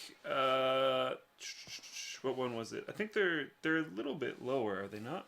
They might But be then there's rumored more to be a little bit cores. lower. Anyway, this was posted by Virus Hun on the forum, and the original article is from Tech Power Up. But at any rate, we're looking at a Haswell refresh sometime in Q4 2014, so we still have to wait about a year for it, and we'll also get an X99 chipset. So after several long years, X79 will finally be replaced. But I'm pretty excited about it. It seems like it should actually matter, unlike Ivy Bridge E, quite frankly. DDR4 will be interesting here. DDR4 will be uninteresting. Well, it's going to be interesting because everyone that wants to move to this is going to have to buy new RAM, and it's probably going to be crazy expensive. Oh, okay. So instead of, like, for the last while, where people have been able to go, like, okay, new motherboard, new processor, you now have to get new RAM, and with the problems that one factory had, which made a lot of RAM, like, double in price, Yeah. and the fact that it's going to be new type of RAM, I think it's going to be actually a really significant part of the cost of moving to that platform. Yeah, we've seen that time and time again. I mean, that and the early growing pains with a new memory technology are terrible. I mean, I don't know if any of you guys watching remember 680i and DDR2. Holy balls, you couldn't get 4 sticks of RAM running in that reference board unless you were, like, blessed by the spirit of Gabe N. Like, it just wasn't gonna work. And I mean, it wasn't like the other platforms were in any better shape. And back when DDR3 first launched, I remember, like, I was building enthusiast grade systems for people at the time, and I'd be like, please buy DDR2. Please buy DDR2 because, you know, it's cross. Oh, wait, no, I'm thinking of DDR1 to DDR2. Sorry. Back when that transition was happening. I was wondering for a second. I was like, yeah, please buy DDR1 because the DDR2 version of that board doesn't perform any better and it's a lot more expensive. And yeah, this is super dumb because it's not stable at all. DDR3 had a lot of problems at the beginning too. So I'm worried about this. I'm worried about it for a few reasons. The price thing, it working at all, availability, all that kind of stuff is. It kind might of be sketchy. pretty mature by then, so that's a thing. Maybe. It'll have been available for them to work on for like over a year by that point in It's time. just gonna be an interesting thing that because there's a lot of good coming with the processor. A lot of people are stoked for the processor. Yep. But then there's a lot of not necessarily good coming from something else that I think people are not looking at as much as they maybe should be. And I'm worried about people that are gonna adopt like immediately and jump right on it before anything real information gets out there and any like actual good stability testing, and then get screwed because it costs them a fair amount of money, and then maybe they have this super unstable platform. So NASA was using Oculus and a Kinect to control a robot arm. It's actually super cool, and it kind of totally makes sense. Like it's one of the few NASA things that I haven't been like, holy crap, how did you think of that? It's like, oh yeah. People have been pretty much doing that. That makes sense. Now we're gonna do it in space. Woo! Why is Awesome. this not playing? Go. There we Thank go. you. So they have this like triple-fingered robot arm, and it goes pretty. One thing I noticed is it doesn't seem to be like there's a little bit of latency. Here, hold on. We're gonna pause and let you guys look at. Ah, we missed it. Go back. Ah, we missed it. There we go. So head-mounted display. I think what they mean to say is Oculus. Motion tracker. Connect. Connect. Robotic arm. And I think what they mean is a MF and robotic arm. So here Yeah, we go. man. Oh my god. What's going on? It's the touchpad. There we go. Motion track. So you can see it's moving with them, but there seems to be slight delay. Well, it's a Connect. Yeah. So it's a giant piece of Yeah. So old technology. Xbox One Connect for PC. Yeah. NASA's probably pretty stoked for that. Yeah, I love the NASA sticker. Pick up block. Man, that's cool.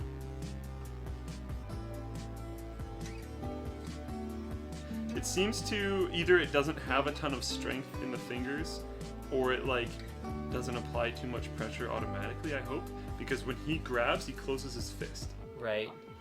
But he's probably just trying to get it to manage to register Yeah, the motion. yeah, definitely.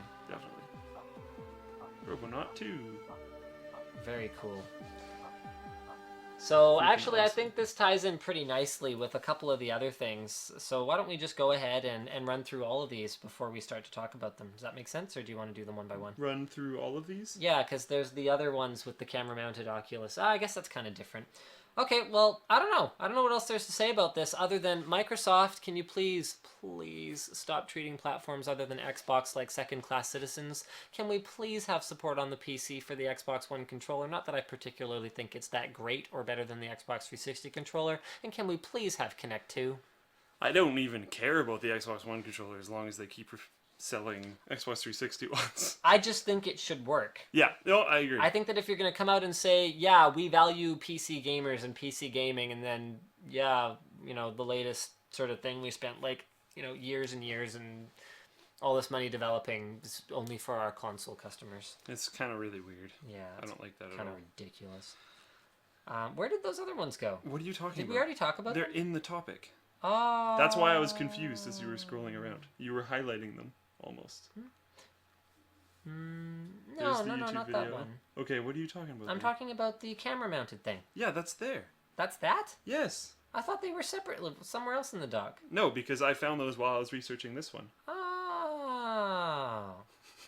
Okay, well, at any rate, here's some other cool videos. If I could find the thing. So the thingiverse is where the idea got Here we go. originated from, so we should see that one first. All right, so let's check this one out.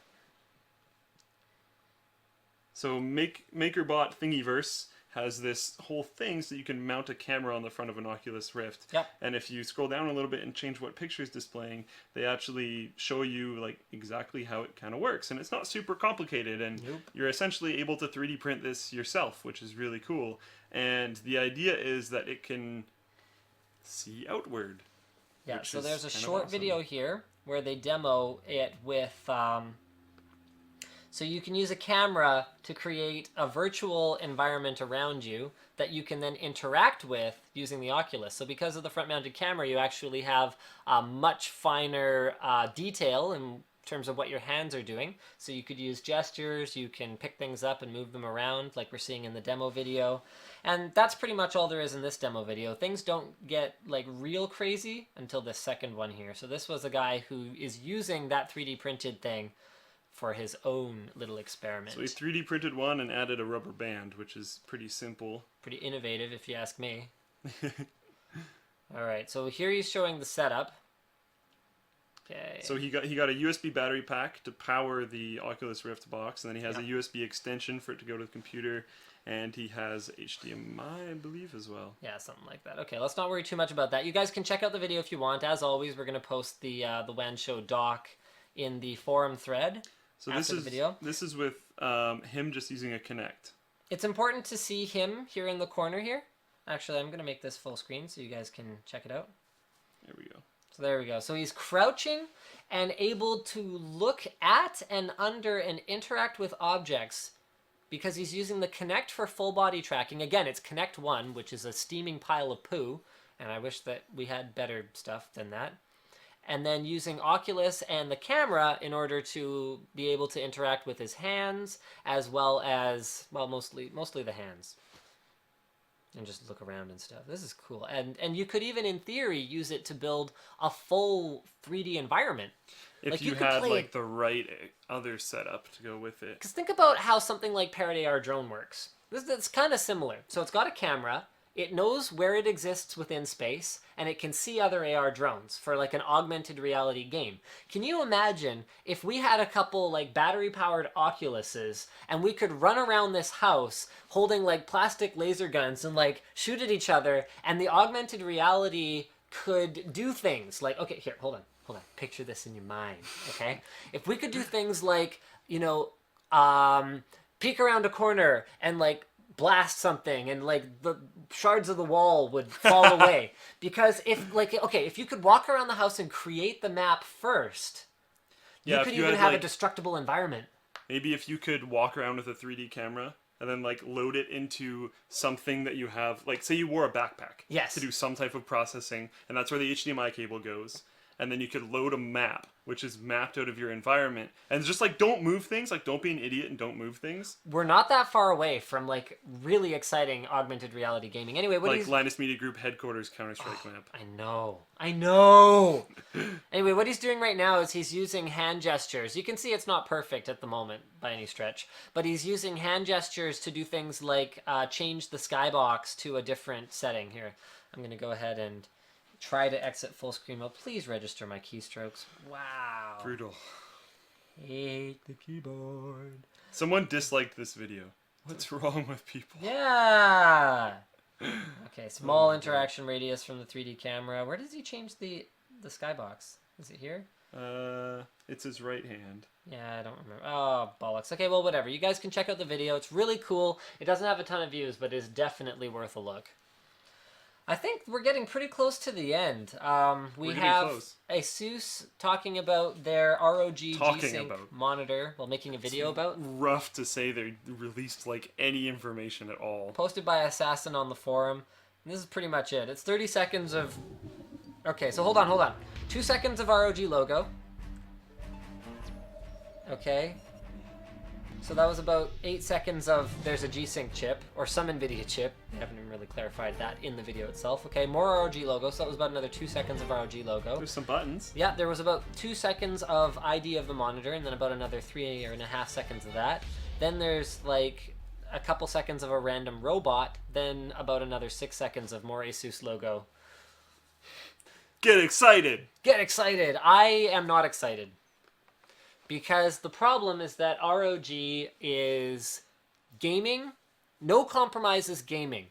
And I'm willing to compromise some things about the gaming experience to make my overall experience with a product better. So the ultimate gaming keyboard might use Cherry MX Red key switches. I don't care.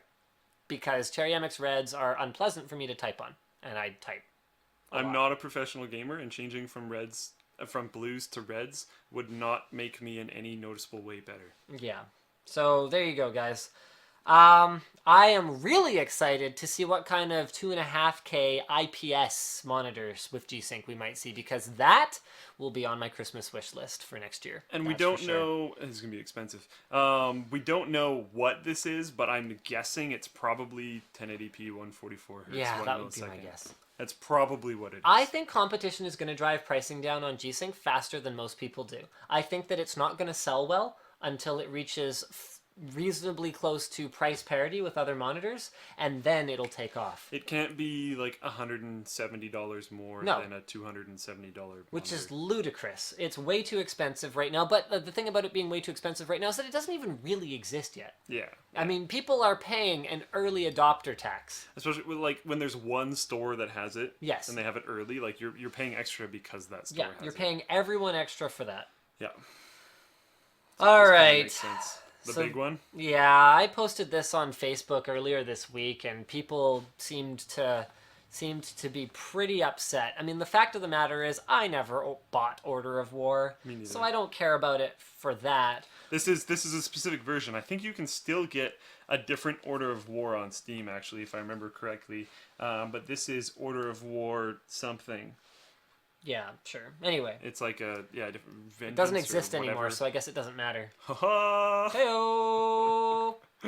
Oh man. So Valve actually removed Order of War from users' Steam libraries. Order of War Challenge. Order of War Challenge. Thank you. Now there are a couple of reasons for it. Actually, do you wanna handle this one? So essentially, yeah, and it looks like you can still get actual just Order of War for $8 on Steam. It's still, I think that one's still available. But if you go to the Steam page for Order of War Challenge, it's like gone, and there's just discussions of people going like, how do I get a refund? So essentially what happened is Square Enix shut down the public servers because there wasn't that many people playing the game. There were still people playing the game, just not a ton of traffic, and it was costing them more to run the server than it should have, I guess, because there wasn't enough people playing the game. It's not a subscription game. I wouldn't think you'd need that many servers if there's nobody playing it. And hopefully virtualize it so it can change and like use a certain percentage. Anyway. Because that's what modern people do. But anyways, they closed down the servers because of that, and it was an online only DRM based game. So Yeah. if you shut down the servers, there's nothing for your DRM game to connect to, and you can't play it. So it's unplayable and was therefore removed from Steam. What a problem. I mean, Valve has said about their own titles that if they ever delete Steam or something, they will make the games available in Yep. a DRM-free form to anyone who bought them. Yep. And However, Valve doesn't control what the other game developers who list their games on Steam do. exactly, and with Valve terms of service, and I don't like it, but yeah. Anyways, with Valve's terms of service, you're leasing things. You don't own them. Yeah, when you buy software, whether it's a disc or whether it's a digital copy, in every EULA, you are buying a license to use it. Yeah. You are not buying it. You do not own it. There's certain DRM free games where you can launch it no matter what, but Yes. when you're leasing a game that has a DRM that doesn't make it so you can launch it no matter what, And I'm not talking about open source, obviously, but I'm talking or about... there's a few other things. Yeah, there's a few other things. There's freeware and open source and sort of shareware, and like there's a lot of different types of things. But when we're talking about games, typically none of that applies. You are buying a license to use it. Yeah, so yeah, it's just kind of gross because there's actually a lot of games right now that have online only DRM, meaning that this is going to actually happen quite a bit eventually because you can't be like, oh, well, my Steam library looks the same as it did 7 years ago. Yeah, this whole online-only DRM thing hasn't really been a thing that whole time. It's Yeah. more recent, so we're actually going to see the fallout of this in the future, not now. We're starting to see it. And the author of the Hexus article brought up a really interesting point. What is my Steam library going to look like in 10 years? Because Square Enix might not be the most customer-friendly company, but there are plenty of other not that customer-friendly companies out there that might go, you know what? It's too much work to keep the server up. It's too much work to send out a new patch that makes it DRM free, so whatever. And like, I believe Wargaming is attached to this, and if you look at it, World of Tanks, if they shut down the servers, all of that money that you've poured into the game is gone. Whether it was on tanks or whether it was on whatever. Anything that's not expendable like ammunition. You see it right now as a permanent thing, but if they shut down the servers at some point, it's gone. And that's how that's going to work. With the way that most mainstream gamers move from one game to the next game, it won't matter too much. It won't matter to too many people. And I think that's why they did this for this particular title. I think if it had been StarCraft 1, where Blizzard was like, okay, we're shutting down the BattleNet servers, so, pack up your CDs and mail them to us. We're no longer licensing this software. Like, that would have caused outrage, but since it's a game that very few people were actually playing, I suspect most of the people asking for refunds were probably people who weren't playing the game anyway. And they're just trying to get money back. And they're just trying to get some money out of it. Yep, I actually think that's probably the exact same thing. Although there is going to be that group of people that were probably a fairly hardcore community, because reading up on this game, I never bought it, apparently was not super noob friendly. Apparently it was actually kind of hard. So a lot of people didn't really play it a ton because of that, because it's not a super popular game and it's really difficult. Right. So there was a few, as far as I can tell, again, I never owned it, so I don't really know. As far as I can tell, there was a smaller community of hardcores. I don't know. It's interesting. And it's going to become more and more of a problem. So a lot of people have been blaming everyone and everything that they possibly can. But it brings up the question, whose fault is this? And Square Enix. yeah, Square Enix. A lot of Yeah. people have been slapping Who's- Steam for this. What? A lot of people have been slapping Steam for this. Okay, you people, you're wrong. If you look at, I've got a few links in here which will be publishing the doc later. If you look at the store page, you can see tons of people complaining. If you look elsewhere, even on the store page, there have been people complaining to Steam and getting refunds from Steam. And if you look at the community message that Steam pushed out, it says directly, where's the community message? That's the store news link that I posted in there. If you look there, it's orders, product update by Valve, order of war challenge servers shut down. The first line, message from Square Enix. And then a huge link about how, oh, we're sorry and it's unfortunate and we know there's people that still play the game, but we're shutting it down because it's not profitable anymore, blah, blah, blah, blah, blah, blah, blah. Here's a link to complain. And people are complaining to Steam and trying to get refunds from Steam. So I kind of actually feel bad for Steam. I'm not defending them to the end of the earth because Steam is DRM in itself, blah, blah, blah, blah, blah. But I just kind of accept it because Steam's actually pretty good with their own stuff. Valve. Valve is actually pretty good with their own stuff, which is really cool. And if you're freaked out, there are other options that still interface with Steam because you can go to something like the Humble Bundle store. And if you look on the Humble Bundle store, I think literally everything is Steam compatible. And then if you look even closer, there's games that'll have DRM free boxes on there. So if you buy it there, you get a Steam key and you get a DRM free download. Yeah, so things like, and not even just like crappy games, like Trine 2, for example. Trine 2, DRM free download. Rogue Legacy, which while I believe it's indie, I don't actually remember off the top of my head, but it's still huge game, DRM free. Like there's yeah, so Lots there's of them options out there, and you can still use Steam if you still like that platform. Also, if you're going to use something like GOG Gaming or whatever, you can do that whole Steam add to game list thing, which works really, really well. And it's completely fine, and Steam's not going to take that away from you because that makes Valve shall not take the Lord Gaben's name in vain, or any of his my bad trademarks that he owns. Yeah, so like I don't know, I would. It's a sin. Stop the Steam hate because it's not their fault. Yeah. Their policies allowed it to happen, but it would have happened anyway. And it happened with a game that you probably knew was online only DRM. So it would have happened anyway. And you wouldn't have been able to use the game with Steam all this time. Well, you could have done the add to thing. Right. But And that like- actually, that even works with NVIDIA Game Stream. I was playing Alice Madness Returns, and even though I have a disc copy that's not a Steam key, and I was installing it, and I was like, what is this Stone Age technology? Ancient. It was the first time I'd used my optical drive, like, last calendar year. I don't have one. Basically an entire year. But I installed it, and it took forever, too. I was like, what? This is stupid. Anyway, so I installed the game, and I just added it, and then GameStream worked just like that. So That's really cool, actually. even though it's not a GeForce Experience title, and it wasn't properly fully integrated with Steam. Right. Anyway, I think that's pretty much it for the show, guys. Do you want to talk about changes to build logs of the week? So last week in the after party, we did a massive poll and trying to get everyone to get ideas together, and I posted a sticky in the build log section, which was basically asking, like, what the heck do you guys want to do with build logs, because it's not going to work this way, and I really want to keep it going because you guys care and we care and all that kind of stuff. But it's become unfeasible with the size of the forum now and how fast everything goes for us to actually see every build log that's coming in, and it's becoming really, really difficult to sort through the ones that have been actually finished this week. That's been really hard because we see people posting this week, and I can see that timestamp, but it's really hard to, and people are commenting on ones this week that have been done a long time ago, and it's been really hard to actually track which ones are specifically done this week.